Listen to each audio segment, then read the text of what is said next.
இன்றைக்கி மீந்த மாவை வேஸ்ட் ஆக்காதீங்க.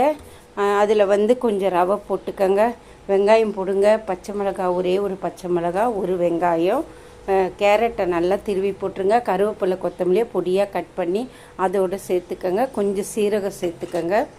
அதுக்கப்புறம் நல்லா ஒரு 1/4 மணி நேரம் ஊற வைங்க.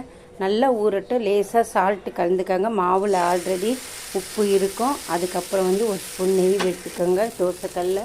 அதுக்கப்புறம் தோசை ஊற்றிடுங்க. அதுக்கப்புறம் ஒரு ஸ்பூன் எண்ணெய் விடுங்க. நல்லா மீடியம் ஃப்ளேமில் வச்சு நல்லா செவக்க வச்சு எடுத்தால் சூப்பராக தோசை ரெடி ஆகிடும். இங்கே பாருங்கள், அடுத்தது ஒரு தோசை சுடுறேன் பாருங்கள். நல்லா சூப்பராக வருது பாருங்கள். நல்லா உங்களுக்கு தேய்க்கவும் வரும். நான் சின்னதாக தான் ஊற்றிருக்கேன்.